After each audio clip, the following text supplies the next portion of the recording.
కట్టినట్లుగా చూడగలుగుతాము. బలిపీఠము, తుమ్మకర అనేటువంటి రెండు భాగాలు మనకు కనిపిస్తాయి. ఇక్కడ బలిపీఠము అంటే మరి ఇది ఎక్కడ ఉంటుంది అనే విషయాన్ని మనం ఒకసారి గమనించినట్లయితే, మరి మోషే ద్వారా దేవాది దేవుడు, మరి యెహోవా దేవుడు, మరి తండ్రి అయినటువంటి దేవుడు తన యొక్క ఆలయ యొక్క నిర్మాణాన్ని గురించి మరి బయలుపరుస్తూ వస్తాడు. ఆ విధంగా మందిర నిర్మాణంలో మొట్టమొదటిగా మరి బలిపీఠం ఉంటుంది, మరి పరిశుద్ధ స్థలం ఉంటుంది, మరి అతి పరిశుద్ధ స్థలం ఉంటుంది. ఈ విధంగా 3 భాగాలుగా మనము మరి దేవుని యొక్క మందిరంలో మనం చూస్తూ వస్తాము. ఈ యొక్క బలిపీఠము అనేటువంటిది మరి మందిర ఆవరణంలో మొదటిగా కనిపిస్తుంది. ఈ యొక్క మందిర ఆవరణంలో ఆ బలిపీఠము పైన మరి దేవునికి బలులు అర్పించినట్లుగా మనం పాత గ్రంథంలో చూడగలుగుతాం. మరి మనం కూడా నిన్న ప్రతిష్ట సమయంలో ఒక బలి అర్పించినాం. ఈ విధంగా అన్నమాట. మరి దేవునికి ఇష్టమైనది, దేవునికి ప్రియమైనది మరి ప్రభువుకు సమర్పించారు. మనం ఇక్కడ చూసినట్లయితే మరి ఈ యొక్క బలిపీఠములు అని మనం చదువుతూ వచ్చినాం. బలిపీఠములు అంటే వధస్థలం అని కూడా ఒక పేరు. వధస్థలం అంటే అక్కడ మరి దేవునికి ప్రీతికరమైన బలులు అర్పించి దేవుని బిడ్డలు ఎంతో మంది దేవుని యొక్క ప్రసన్నతను మరి దేవుని యొక్క కృపను పొందిన వారంగా ఉండినట్టుగా మనం పాతని గ్రంథంలో చూడగలుగుతాం. ఇక్కడ మనం పాతని గ్రంథంలో చూసినట్లయితే బలిపీఠాలు మరి మొట్టమొదటిగా నోవాహు గారు కట్టించినట్లుగా మనం చూడగలుగుతాం. మరి నోవాహు మరి ఆది కాండము 8వ అధ్యాయము 20వ వచనంలో మనం చూసినట్లయితే, ఆది కాండము 8వ అధ్యాయము 20వ వచనంలో చూసినట్లయితే, అప్పుడు నోవాహు యెహోవాకు బలిపీఠం కట్టి పవిత్ర పక్షులన్నిటిలోనూ కొన్ని తీసుకొని ఆ పీఠం మీద దహన బలి అర్పించింది. ఈ విధంగా మనము మొట్టమొదటిగా ఈ యొక్క పరిశుద్ధ గ్రంథంలో అనాది నుంచి చూసినట్లయితే మొట్టమొదటిగా నోవాహు గారు మరి బలిపీఠం కట్టించినట్లుగా చూడగలుగుతాం. అదేవిధంగా మరి దేవుని బిడ్డలైనటువంటి ఎంతో మంది ఉన్నారు. వారిలో ఎక్కువగా అబ్రహాము గారు 4 బలిపీఠములు కట్టించినట్లుగా మన లేఖనంలో బయలుపరచబడుతుంది. మరి అధికమైనటువంటి బలిపీఠములు మొట్టమొదటిగా నోవాహు గారు బలిపీఠం కట్టించి బలి అర్పిస్తే, మరి ఎక్కువ బలిపీఠములు కట్టించినటువంటి వారిలో అబ్రహాము గారుగా పరిగణింపబడతారు. మరి ఆయన కట్టించినటువంటి బలిపీఠములు మరి ఎక్కడ అంటే మరి ఆది కాండము 12వ అధ్యాయము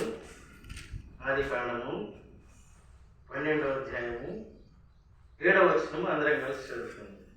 యెహోవా అబ్రహామునకు ప్రత్యక్షమై నీ సంతానమునకు ఈ దేశం ఇచ్చెదనని చెప్పగా అతడు తనకు ప్రత్యక్షమైన యెహోవాకు బలిపీఠమును కట్టెను.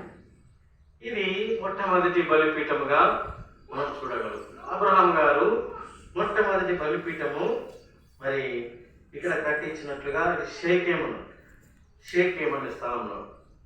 దీనికి ఏమని పేరంటే ప్రత్యక్షము. దేవుడు ప్రత్యక్షమైనాడు కాబట్టి మొట్టమొదటిగా అబ్రహాముకు ప్రత్యక్షమై మరి దర్శనమిచ్చినాడు కాబట్టి ప్రత్యక్ష బలిపీఠం అని దీనికి పేరుగా పరిగణింపబడుతుంది. రెండవదిగా మనం చూసినట్లయితే ఇది ఆది కాండము 12వ అధ్యాయం 8వ వచనంలో చూస్తే బేతేలును 8వ వచనం అందరం కలిసి చదువుకుందాం. అక్కడ నుండి అతడు బయలుదేరి బేతేలులో తూర్పునున్న కొండకు చేరి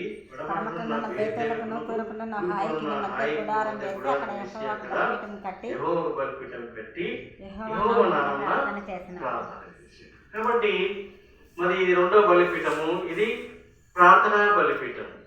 అబ్రహాం గారు ప్రార్థించినప్పుడు మరి దేవునికి ప్రార్థన చేసినటువంటి సమయం కాబట్టి దీనికి ప్రార్థనా బలిపీఠం అని మనము చెప్పుకోవచ్చు. 3వదిగా చూసినట్లయితే ఆది కాండము 13వ అధ్యాయము 18వ వచనం అందరం కలిసి చదువుతుంది.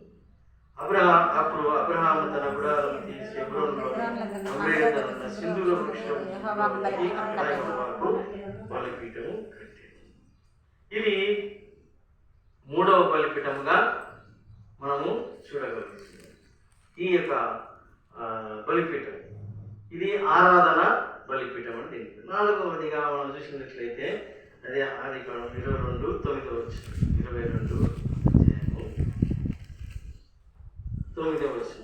చదువుకున్నాం అందరం కలిసి. అలాగూ వారి యొక్క కూడి వెళ్ళి దేవుడు అతనితో చెప్పిన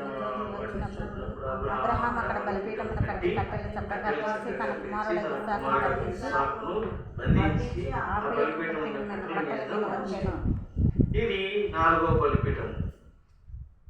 ఆ విధంగా అబ్రహాము 4 బలిపీఠాలు కట్టించినట్లుగా, ఎక్కువ బలిపీఠాలు కట్టించినట్లుగా చూడగలుగుతాము.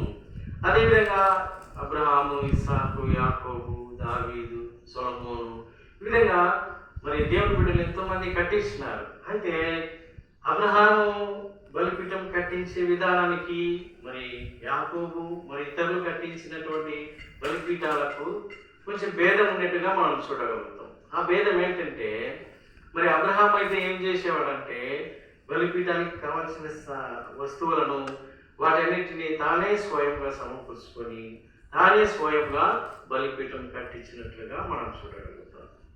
అదే యాకోబు అయితే కనుక తన అనుచరులను తనకు అనుచరులతోటి సమకూర్చి వారి చేతి తయారు చేసినట్టుగా చూడగలుగుతాం. మరి ఈ విధంగా అంటే దీన్ని బట్టి మనకి ఏం బయలుపరచబడుతుందంటే దేవుని యొక్క పని గురించి, దేవుని యొక్క ఆజ్ఞ గురించి సంపూర్ణమైన విశ్వాసంతో, శ్రద్ధతో, దేవుని ఎడల శ్రద్ధతో ఆయన పని చేసేవాడిగా ఉన్నట్లు మనం చూడగలుగుతాం. ఓన్గా అంటే స్వతహాగా తానే పోయి ఆతిథ్యం ఇచ్చడం కానీ మరి దేవునికి ఇవ్వడం అంటే అది ఎంతో భయంతో భయభక్తులతో కూడినటువంటి క్రియ అన్నమాట. ఆ క్రియలోనే మరి బయలుపరచబడుతున్నది దేవుని పైన ఎంత ప్రేమ ఉంది, ఎంత భయం ఉంది, ఎంత నమ్మకం ఉంది అనే విషయం. ఈ విధంగా కాబట్టి ఆయన మన పితరుడుగా పరిగణింపబడతారు, విశ్వాసం కలిగినటువంటి వాడుగా పరిగణింపబడతారు. ఇక్కడ మనం చూసినట్లయితే ఈ 4వ బలిపీఠం దగ్గర అది తనకు కలిగినటువంటి శ్రేష్టమైనది, ప్రియమైనది, మరి అమూల్యమైనటువంటి తన ప్రియ కుమారుని కొడుక సైతం ఆ బలిపీఠం మీద దేవునికి ఇవ్వటానికి వెనకంజ వేయాలి. మరి మనం అనుకోవచ్చు, మరి నా యొక్క సంతానానికి, నా ఆస్తికి, సమస్తానికి వారసుడైనటువంటి ఏకైక కుమారుని నువ్వే అనుగ్రహించినావు, మరి ఈ కుమారుని మరి తిరిగి నువ్వే బలి ఏమంటున్నావు, మరి నా సంతానోత్పత్తి ముందుగా ఎలా జరుగుతుంది, మీరు ఇచ్చినటువంటి వాగ్దానం ఏంటి, ఆకాశ నక్షత్రం వల్లే, ఇసుక లేని వల్లే నీ సంతానాన్ని అభివృద్ధి పరుస్తానని సెలవిచ్చినాడు దేవుడు. మరి ఆ వాగ్దానం ఎలా నెరవేర్చబడుతుంది? ఒకవేళ మనం అంటే మానవులుగా మనం ఆలోచించుకోవచ్చు. నిజంగా దేవుడు మరి అడిగినాడు బలి, అది కూడా ఏమడిగినాడు, నా యొక్క ఏకైక ప్రియకుమారిని అడిగినాడే. మరి ఆ యొక్క ప్రియకుమారిని ఇస్తే నా సంతానం ఎలా ఉత్పత్తి అవుతుంది అనేటువంటి ఆలోచన కూడా లేదు. అయితే ఆయనకున్నటువంటి విశ్వాసం ఎలాంటిదంటే మరి మృతమైన విశ్వాసం కాదంట. మనం అందరం కూడా తెలుసు, విశ్వాసము మృతమైనదైతే నిష్ప్రయోజనం, క్రియ లేని విశ్వాసము మృతమైనది అంటారు. మరి క్రియ అనేది ఏ విధంగా చూపించాడు అబ్రహాము? ఆసక్తితో, శ్రద్ధతో తనకున్న దాన్ని సంపూర్ణంగా దేవునికి ఇయ్యడంలో శ్రద్ధ, ఆసక్తి, విశ్వాసాన్ని బయలుపరచడం. ఇక్కడ ఉన్నటువంటి ఒక విషయాన్ని మనము ఆలోచించినట్లయితే కయ్యూను హేబేలు దగ్గర, హేబేలు కూడా విశ్వాసము, అతని యొక్క విశ్వాసం జీవము కలిగినదై ఉందని తెలియపరుస్తాడు మనకు. అందుకని ఆయన యొక్క విశ్వాసము జీవము కలిగినది, మరణించినప్పటికీ ఆ యొక్క రక్తం ఏమని మాట్లాడుతుందంటే దేవునికి మొరపెడతానంట. ఎవరి రక్తము? హేబేలు. అంటే ఆయన సమర్పించినటువంటి సమర్పణ, కయ్యూను తీసుకొచ్చినాడు, హేబేలు తీసుకొచ్చినాడు సమర్పణ. అయితే వారిద్దరిలో ఎవరిది స్వీకరించినాడు దేవుడు అంటే హేబేలు స్వీకరించినాడు. కారణం ఏంటంటే సంపూర్ణంగా దేవునికి సమర్పించాలి. అందుకనే హృదయ రహస్యం లేనిటువంటి వాడు దేవుడు కనుక మనం ఒకవేళ బాహాటంగా శరీరానుసారంగా వచ్చినప్పటికీ హృదయానుసారంగా దేవునికి ఇచ్చే దాంట్లో సంపూర్ణత కలిగి ఉండామా లేదా అనేది దేవుడు కనుక్కుంటాడు. ఆయన హృదయ రహస్యం ఎరిగినటువంటి వాడు కాబట్టి. అందుకనే ఒకరిది తీసుకొని ఒకరిది తీసుకోలేదు. ఎందుకు తీసుకోలేదు ఒకరిదంటే అతను సంపూర్ణంగా ఇష్టపూర్వకంగా దేవునికి సమర్పించలేదు కాబట్టి. కయ్యూను యొక్క బహుమానము దేవుడు స్వీకరించాడు, సమర్పణ. అది హేబేలు యొక్క ఆ యొక్క సమర్పణను తీసుకున్నాడు. ఈ విధంగా మనం చూసినట్లయితే ఆ యొక్క హేబేలు యొక్క విశ్వాసము జీవము కలిగినదిగా మనం చూడగలుగుతాం. అదేవిధంగా ఇక్కడికి వచ్చినట్లయితే అబ్రహాము ఈ యొక్క 4వ బలిపీఠం దగ్గర తన ఏకైక కుమారుని సంపూర్ణంగా ఇష్టపూర్వకంగా ఏమాత్రము ఆలోచించకుండా దేవునికి ఇయ్యగలుగుతున్నటువంటి విశ్వాసం యొక్క బలమైనటువంటి విశ్వాసానికి ఏంది అని నిదర్శనం అంటే ఆయనది ఏమంటే దేవుడు మరణించిన వారిని కూడా బ్రతికింపాడు. సజీవమైనటువంటి దేవుడు చనిపోయిన వారిని కూడా లేపగలే సామర్థ్యం కలిగినటువంటి దేవుడు అనేటువంటి మాటను పైన విశ్వసించినాడట. దేవునికి అసాధ్యమైనదంటే ఏదీ లేదు ఈ లోకంలో. ఆయన సమస్త సృష్టికర్త, ఆయన లేకుండా ఏదీ కలగలేదు, ఆయన చిత్తం లేకుండా ఏదీ జరగదనే మాటను సంపూర్ణంగా విశ్వసించినటువంటి వాడట అబ్రహాం. అందుకబట్టి దేవునికి తెలియదు ఏమిటి, దేవుడు నాకు ఇచ్చినాడు, వాగ్దానం ఇచ్చినాడు, వాగ్దానం కూడా నెరవేర్పుకు సాధనము. మన ఊరికి ఆయన పైన నమ్మకం ఉంటే ఆయనే వాగ్దానం ఏం తీసుకుపోతాడంట, నెరవేర్చుకుంటా తీసుకెళ్తాడు. కేవలం మనం ఉంచాల్సింది పైన ఏంటంట, విశ్వాసం ఉంచాలంట. అబ్రహాం కూడా అదే చేస్తున్నాడు. అదే అందుకనే మన పితరుడైనటువంటి అబ్రహాము అంటాము. మన పితరుడైనటువంటి అబ్రహాం, పితరుడు అంటే తండ్రి, దేనికి, విశ్వాసానికి తండ్రి. అందుకనే పాత గ్రంథంలో మన కొత్త గ్రంథంలో చూసినట్లయితే ఆ యొక్క ధనవంతుడు లాజరు మరి చనిపోయినప్పుడు ఆ యొక్క ధనవంతుడు ఏమంటాడు, తండ్రి అయిన అబ్రహామా అని అంటాడు. ఆయన ఎవరు కనపడతాడు, తండ్రి దేవుని దగ్గర కుడిపార్శ్వంలో కూర్చున్నటువంటి అబ్రహాము కనపడతాడు చనిపోయిన తర్వాత. అప్పుడు అంటాడు తండ్రివైన అబ్రహాం అని. ఎందుకు అంటాడంటే దీన్ని బట్టి ఈ లోకంలో మనకు విశ్వాసానికి మరి తండ్రిగా పరిగణింపబడుతున్నాడు అబ్రహాం గారు. అంత నమ్మకంగా దేవుణ్ణి మరి దేవుడికి తనకు కలిగినటువంటి సమస్తాన్ని అర్పిస్తా వచ్చినట్లుగా మనం చూడగలుగుతాం. ఈ విధంగా మనం చూసినట్లయితే చివరిగా ఆదికాండం 26, 25 వచనంలో 26వ అధ్యాయము 26, 25 వచనం అందరం చదువు. అక్కడ అతను ఒక బలిపీఠం కట్టించి యెహోవా నామమును ప్రార్థన చేసి అక్కడ తన గుడారం వేసెను.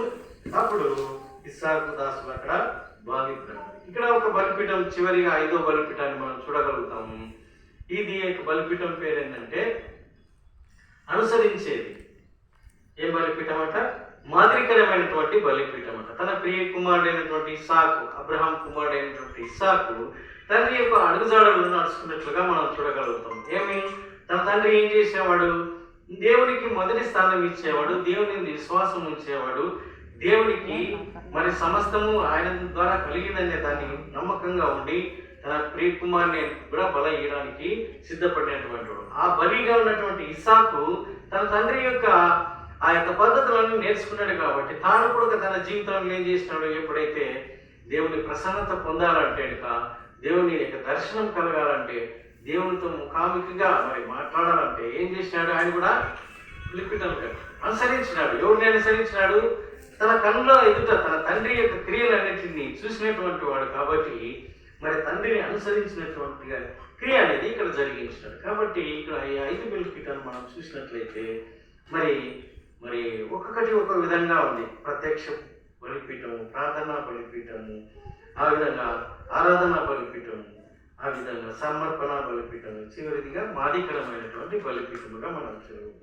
ఇది బలులు మరి అర్పించేటటువంటి స్థానం. కొన్ని రెండవదిగా మనం చూసినట్లయితే ఈ యొక్క నిర్గమకాండం 15వ అధ్యాయంలో 2వ భాగంలో మనకేం కనపడతారంటే తుమ్మకర్ర అనేటువంటి మాట మనకి ఇక్కడ కనిపిస్తుంది. తుమ్మకర్ర ఏంటి, తుమ్మకర్ర దీని స్థితి ఏంటి, దీని యొక్క క్రియ ఏంటి, దీని వల్ల లాభం ఏంటి అని మనం ఒకసారి ఆలోచించినట్లయితే మనకందరికీ తెలిసిందే. తుమ్మకర్ర మరి ఎవరైనా ఇంటి దగ్గర కానీ ప్రత్యేకంగా తుమ్మకర్రను మరి తుమ్మ చెట్టును మనం స్థాపించినట్టుగా దాన్ని మనం పోషించినట్టుగా చూడలేము. ఎందుకంటే అది వెలివేయబడినటువంటిది అంట. ఏది తుమ్మ చెట్టు, అది ఎలా ఉంటుంది, ఊరి వెలుపల ఎవరు దాన్ని పోషించకపోయినా శ్మశానంలో, అడవులలో మరి ఆ విధంగా పెరిగేటటువంటిది. దీనివల్ల ఎవరికి ప్రయోజనం లేదు. వెలివేయబడినది ఒక రకంగా చెప్పాలంటే అపవిత్రమైనది, ఒక రకంగా చెప్పాలంటే నిష్ప్రయోజనకరమైనటువంటి చెట్టు ఇది, తుమ్మ చెట్టు. అయితే దేవుడు ఈ యొక్క బలిపీఠం కానీ మందసాన్ని కానీ వినియోగించడంలో మరి తయారు చేయడంలో తుమ్మకరని ఎందుకు తీసుకున్నాడు మనం అనుకోవచ్చు.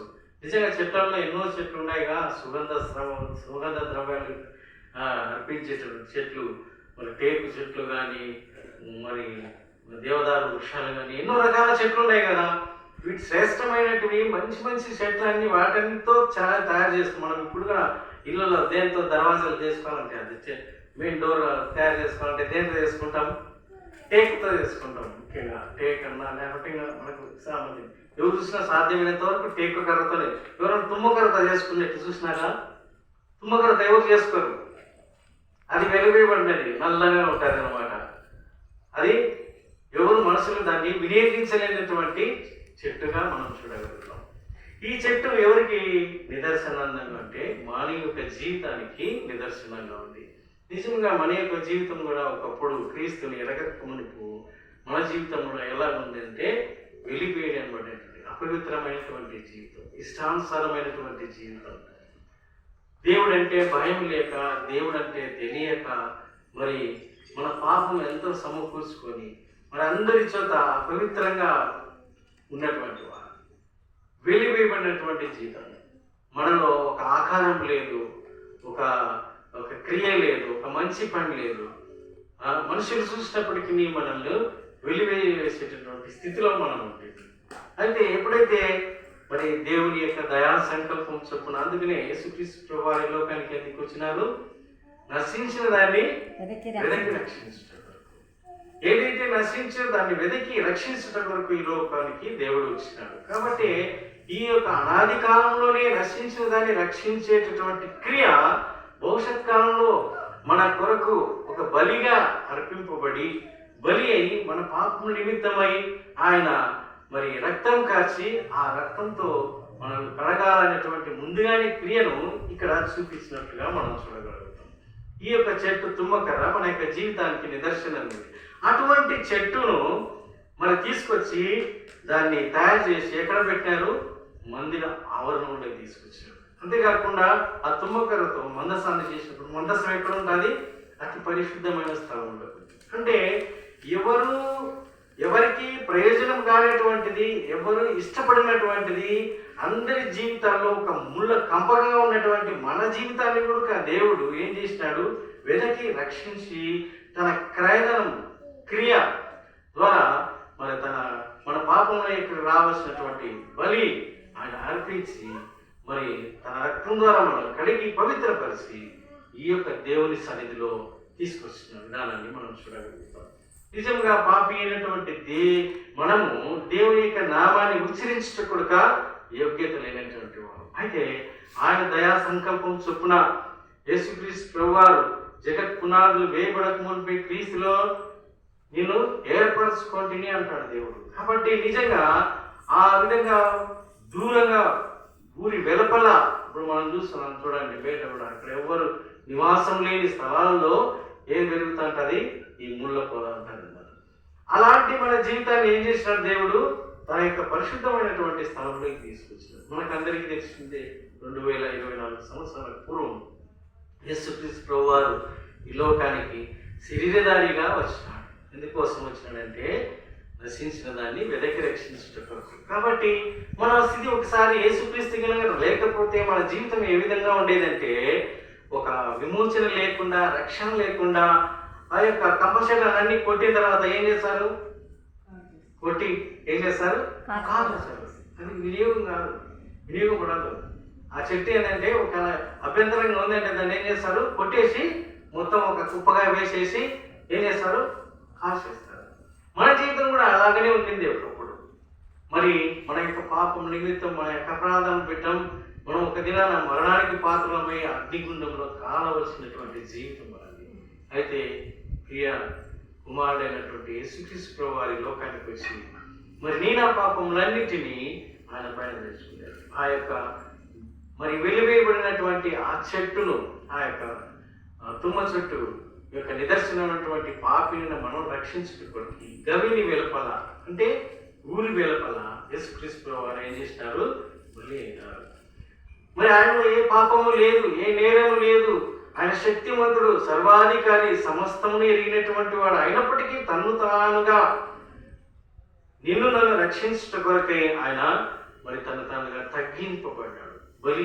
ఈ బలిపీఠం పైన ఎవరు బలి అయినారు? పాత నిబంధనలో మనం చూసినట్లయితే మన పాపం నిమిత్తము, మన కుటుంబ పాపం నిమిత్తము, వ్యక్తిగత పాపం నిమిత్తం ఏం చేసేవారు? బలిని అర్పించి సంవత్సరం అంతగా పాపం లేదని చెప్పేసి ఉండేవారు. అయితే యేసుక్రీస్తు వారు ఒక్కసారే బలి అయిపోయి సమస్త మానవ లోకానికి పాపం లేకుండా చేసినాడు ఆయన ద్వారా. అందుకని క్రీస్తులో ఉన్నటువంటి వారికి ఏ పాపము, క్రీస్తులో ఉన్న వారికి పాపం లేకుండా, యేసుక్రీస్తులో ఎవరైతే నమ్మి విశ్వసిస్తారో మరి ఆయన రక్తం ద్వారా కడగబడతారు, వారికి ఏమి సిద్ధపరుస్తున్నాడు దేవుడు?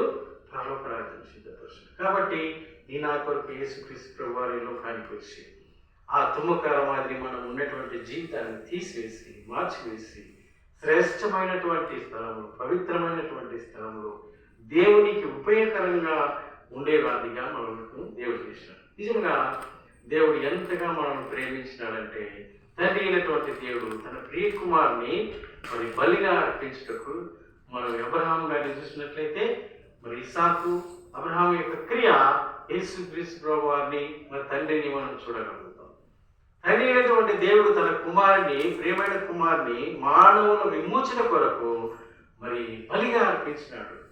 ఆ ఇస్సాకునైతే అబ్రహాం అర్పించలేదు, కానీ ఆత్మానుసారంగా అర్పించి ఆయన బహుమానం పొందాడు. ఇక్కడ తండ్రి అయినటువంటి దేవుడు తన ప్రియ కుమారుని బలిగా అర్పించి మనలందరినీ తన దగ్గరికి తీసుకొచ్చినాడు. తన యొక్క సొత్తుగాను, తన యొక్క బిడ్డలుగాను, తన యొక్క రాజ్యంలో మరి ఈ విధంగా కూర్చోబెట్టి ఈ దినాన, ఈ యొక్క పరిశుద్ధ దినంలో, మన పరిశుద్ధ ఆవరణంలో చేర్చబడి ఈ యొక్క మందిరంలో దేవుణ్ణి, తండ్రి ప్రభు అని ఆరాధిస్తున్నామంటే అది యొక్క కేవలం దేవుని యొక్క కృప వలన, యేసుక్రీస్తు యొక్క ప్రాణ బలియాగం వలన ఈ యొక్క ఆవరణంలో మనం చేర్చబడి మనము ఆయన ఆరాధించడానికి దేవుడు మనం సమకూర్చున్నాడు. దీన్ని బట్టే మనం ఏం చేయాలంటే దేవుణ్ణి ఆత్మతోనూ సత్యంతో ఆరాధించాలి. ప్రభు నిజంగా నేను ఒకప్పుడు ఆ యొక్క తుమ్మ చెట్టు మాదిరిగా అడవిలో, శ్మశానంలో వెలివేయబడిన దాన్ని గవిని వెలుపల జీవించేటటువంటి జీవితం నాది.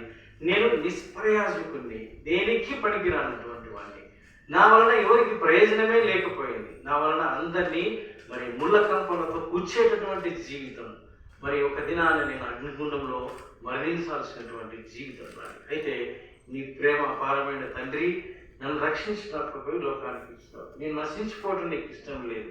కాబట్టి నా కొరకు వచ్చి నన్ను తండ్రి మరి చేసి నా పాపము, నా భారం అంతా తొలగించి, నాకు రావాల్సిన శిక్ష మీరు అనుభవించి, నా క్రయధనం అంతా చెల్లించి నన్ను బిడ్డగా చేసుకున్నారు తండ్రి అని ఆరాధిస్తే ఇదే ఆరాధన. చాలు.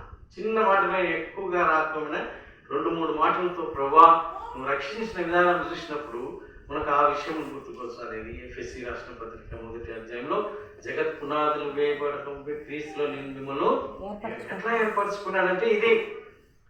ఎప్పుడో ఈ యొక్క క్రియను అతని గ్రంథంలోనే మనకు చూపించినట్లుగా చూడగలుగుతాం. దానికి యొక్క క్రియ యేసుక్రీస్తు ప్రభువారే. నిజంగా ఈ యొక్క బలిపీఠాలు చూస్తున్నాం కదా, 5 రకాల బలిపీఠాలలో ఈ యొక్క బలి పశువుగా యేసుక్రీస్తు ప్రభువారు మన కొరకై ప్రాణం పెట్టినాడు. కాబట్టి మనం ఇందుని బట్టి మనము దేవుణ్ణి ఆరాధిస్తున్నాం. తండ్రి, నా కొరకు నువ్వు చేసినటువంటి క్రియను బట్టి నీకు వందనాలు. ఈ దినాన నన్ను కొడుకని నీ ఆవరణలో చేసినటువంటి విధానం బట్టి నీకు స్తోత్రాలు తండ్రి అని మరి దేవునికి మరి ఆత్మతో సత్యంతో ఆరాధించుటకు ప్రభు మనల్ని సిద్ధపరచును గాక.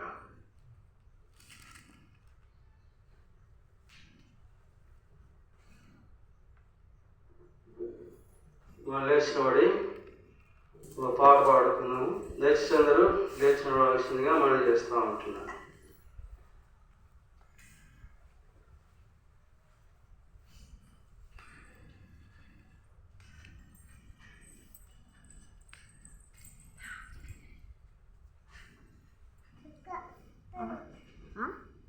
పాట సంఖ్య 275.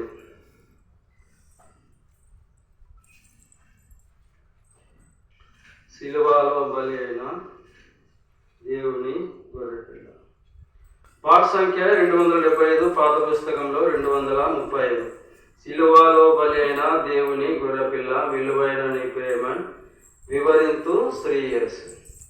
మొదటి 3 వచనాలు, చివరి వచనం మాత్రమే పాడుతున్నాం. సిలువలో బలి అయిన దేవుని గొర్రెపిల్ల, విలువైన నీ ప్రేమను వివరింతు శ్రేయస్సు. విలువైన నీ ప్రేమను వివరింతు శ్రేయస్సు.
చేసుకొని కొన్ని నిమిషాలు ప్రభును ఆరాధిస్తాం. దయచేసి అందరూ మరి వాక్యమును గుర్తుపెట్టుకొని ఆత్మతో సత్యంతో ప్రభును ఆరాధించండి.